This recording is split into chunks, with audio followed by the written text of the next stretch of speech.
Whenever I travel, I carry a little metal box of Altoid mints because after a 4-hour, 7 a.m. flight, everyone has bad breath. So, almost anyone is willing to take the mint from the Muslim on the airplane. And I know I've been successful when my neighbor turns and asks, "So, what's your name?" You see, even if there was an elephant in the room, I'm still the elephant in the room. Yeah, when an elephant offers you mints on an airplane, I'm fully aware that it's not always easy to accept. So when the courageously curious do pop the "what's your name" question, I try to make it worth their while. My name is Amal. It means hope in Arabic. Most days, my name is waitress at my family's Damascus restaurant, full-time university student and then some, pre-law, world traveler, 11 countries. My name is I've performed poetry in 8 of those countries. International spoken word poet, unapologetic Muslim woman, Syrian, American, hijabi, activist, social justice advocate. My name is writer, teacher, Colorado-born, mile-high baby. But at the airport, my name is random search. And on the street, it's terrorist, sand nigger, raghead, oppressed, and on the news, it's ISIS, jihadi, suspect, radical. My name is could your Muslim neighbor be an extremist? My mama, who wears the hijab, the Islamic headdress, is often referred to as go back to your country. But she's from Iowa. And her nickname is Lisa Pizza. And it does not take more than a couple questions to figure out that her country is the Council Bluffs cornfields. But how would someone know this without asking? They say the shortest distance between two people is a story. Well, I elaborate on that to say that the greatest distance you can travel in the shortest amount of time is by asking someone their name. The way we name ourselves is a reflection of who we are. Our declarations, family histories, the things we believe, the morals we abide by, our homes, cultures, transformations, like a Muhammad turned Mo or a Lisa Pizza turned Iman.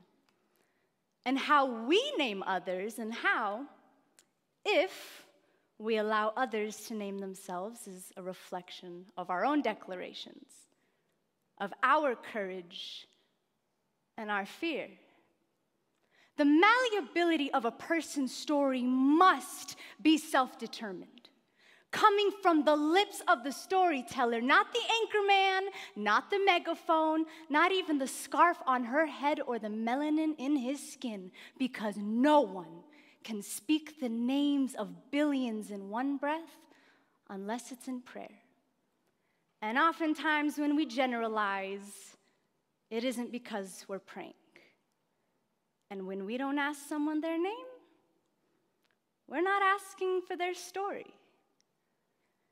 In the world of mass media and rampant misinformation, it is hard for anyone, including myself, to deconstruct all these terrifying stories that we hear. And sometimes, instead of isolating them, individualizing them, we tend to paint a group of people with a broad brush, until suddenly, everyone with a hijab on is a raghead that needs liberating. Or everyone with white skin is a racist cracker. Or everyone with black skin is a fatherless nigger. Or everybody who looks like my father is gonna blow up the airplane. Or if the killer had a light complexion, he's just a mentally fragile lone wolf. And we come to this point where we feel like we don't even need to ask people their names because we already gave it to them. In Europe right now, a monumental name change is taking place that has completely transformed a humanitarian responsibility. Countries are deporting refugees.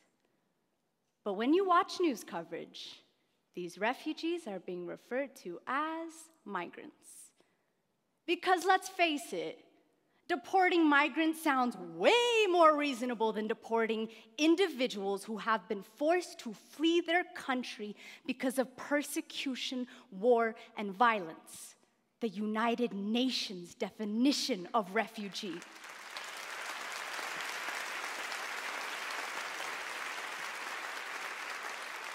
And in naming these people this way, we've attributed to them a choice instead of a circumstance, some economic gain instead of a desperation to flee a war zone.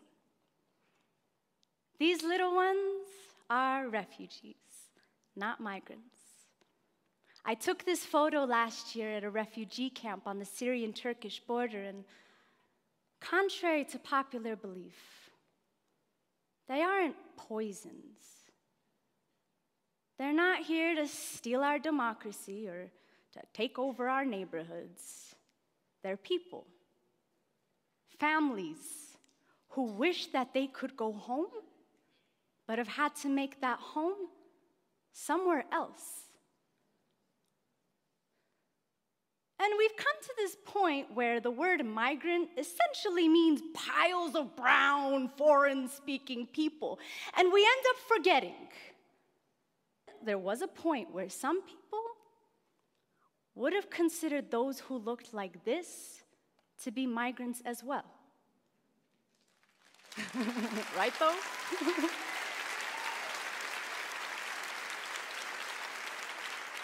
And it is in this forgetfulness that we assume, monopolize on people's stories, attribute their race, social class, religions, clothing to the names that we chose for them. Terrorism is a fine modern-day example, unfortunately. In the past few years, so much violence has just spread across our country. But when you watch the news, there's always a specification as to whether or not terrorism was involved, which I think we all know means the killer looked like this, which he's a babe, which must mean that the killer, of course, pledges his allegiance to this, right? But correct me if I'm wrong, news coverage does in fact tend to be a little different when the terrorist looks like this.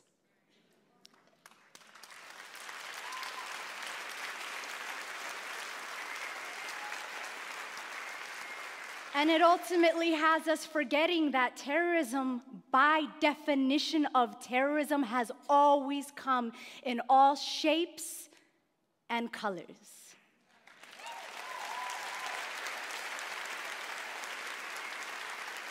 And what happens when we confine certain names with certain depictions, wrongfully excluding some and including others? We end up caging masses of people under a name that says dangerous, even if they're nowhere near it. Like when we say thug instead of 17-year-old black child. When we say alien instead of immigrant. When we say lazy poor people instead of unequal wealth distribution. When we say bomb instead of clock.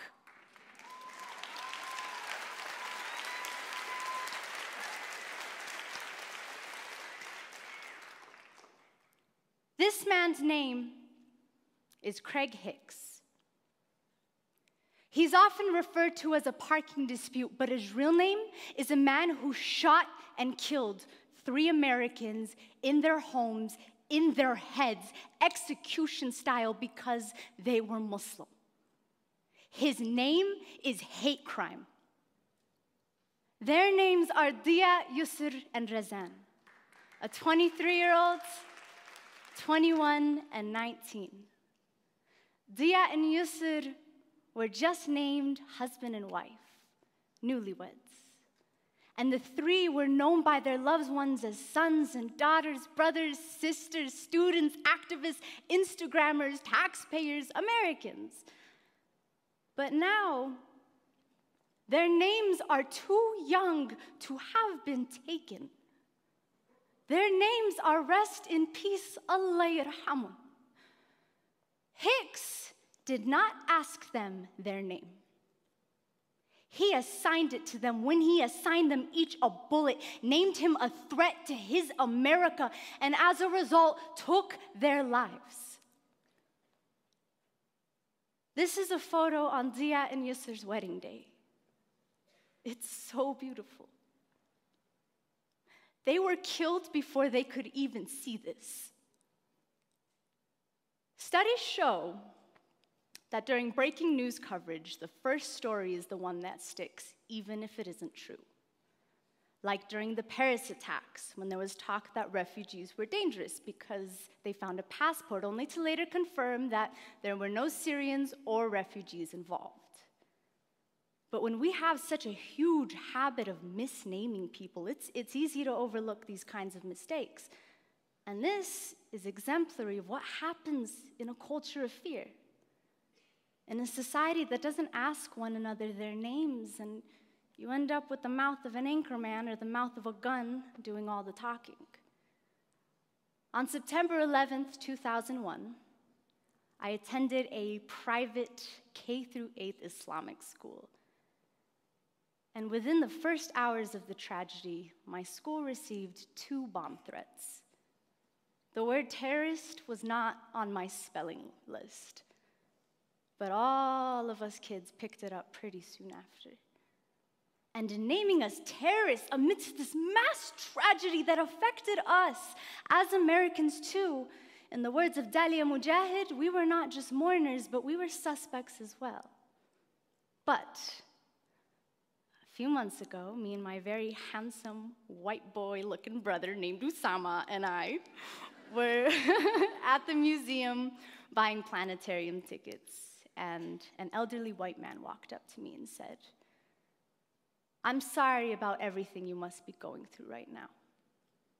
I want you to know that not all Americans believe what these buffoons are saying. And I want you," yeah, he used the word buffoons.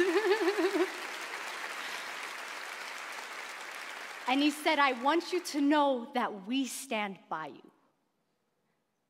Now, had I not been wearing a little piece of my identity on my head, he wouldn't have known to tell me this. And even though he didn't ask me what my name was, he instead told me his. I have learned from experience that when someone really wants to know, they will be willing to cross that threshold of fear and find out that my name means hope. And then they'll have the courage to ask the much more important questions that probably only I can answer. Like, what's that thing on your head? Were you forced to wear it? Are all Muslims really violent people? Does the Quran really say to kill all of us? Can you please tell me what's up with ISIS? And these questions, though seemingly uncomfortable, are how I know that I have been humanized, and are how the courageously curious know that really, I'm only as scary as the silence fear festers in. Upon meeting someone new, we ask their names. We do not assign it to them. And with that name, we are given ancestry, bloodlines and dialects, books and poems, perspectives, wars, struggles, and survival stories. What's your name is such a short distance to cross. But when you ask me, ooh, buddy, I'm gonna take you from Kuala Lumpur to Barcelona to Beirut. We're gonna go to Damascus, to Sydney, to Trinidad and Tobago. I will show you Mecca. My closet with 70 plus international scarves, the graves of my 31 family members who've been killed in Syria, the coffee shop that I hang out at and do my homework.